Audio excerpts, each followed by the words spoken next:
এই গাড়ল পুষে কি আপনি এখন স্বাবলম্বী? হ্যাঁ, স্বাবলম্বী। আমি বাঘের বাচ্চা হয়ে গেছি গাড়ল পুষে, আরো উন্নত করার জন্য চেষ্টা চালাচ্ছি।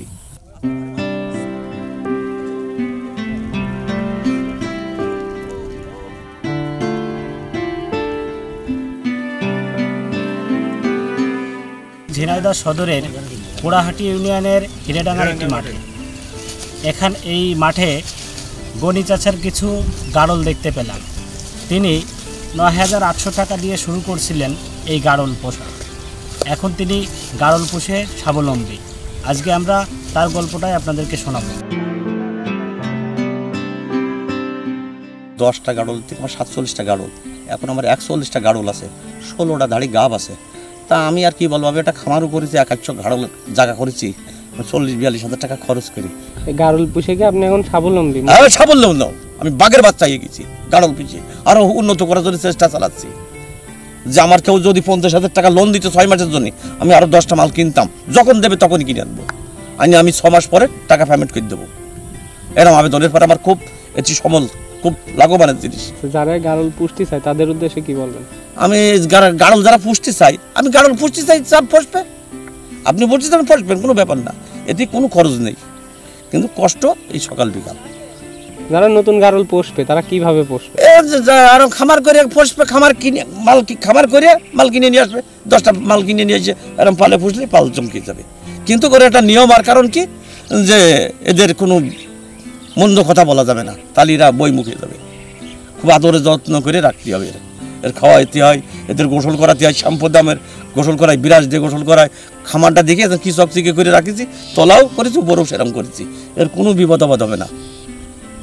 এর মাসে অথবা 4 মাস 10 দিন পরে, 4 মাস 20 দিনের দিন এখানে একটার পাশে 10 টাকা খরচ করতে হয় কৃমির ট্যাবলেট। এই হইল। আর আমি এখন এই বছরে, গতবার কিনেছি, 1 বছর পুজে গেছে, এইবার আমি 4,000 টাকা খরচ করে তরল ওষুধ খাচ্ছি। আচ্ছা, 41টা গাড়ল সকাল থেকে পর্যন্ত কি কি করতে হয়? সকালতে এই পর্যন্ত মাঠে চড়িয়ে নিয়ে বেড়াতে হয়, চড়িয়ে নিয়ে যায়, সন্ধ্যা লাগলে বাড়ি নিয়ে যায়, বাড়ি নিয়ে যায় খামারে উঠিয়ে দিই, আবার সকাল হলে নিয়ে চলে আসি।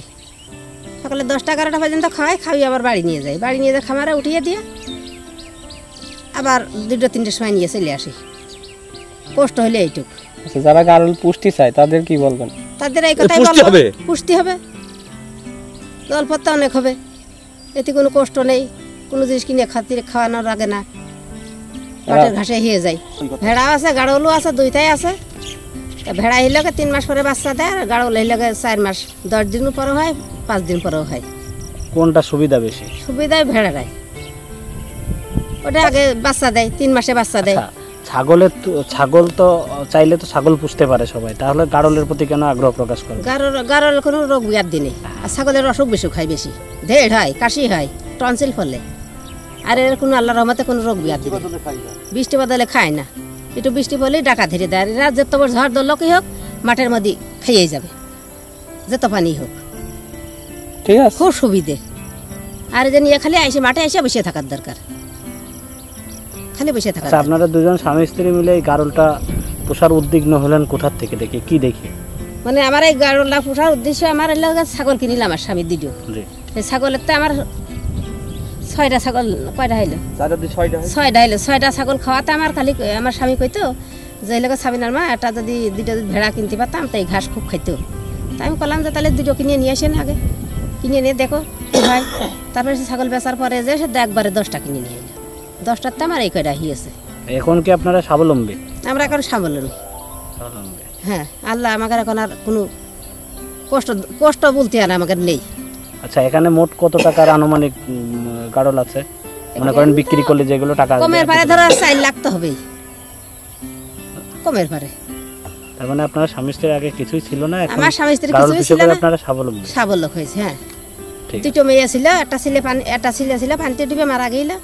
2টো মেয়ে বিয়ে দিয়ে দিনা দেখে হয়ে যে চলে গেলাম টাউনে যে প্রায় 7-8 বছর থেকে পরে পয়সা জোগাড় করে নিয়ে এসে তো গাড়ল করা কিনে তো আমরা পালছি।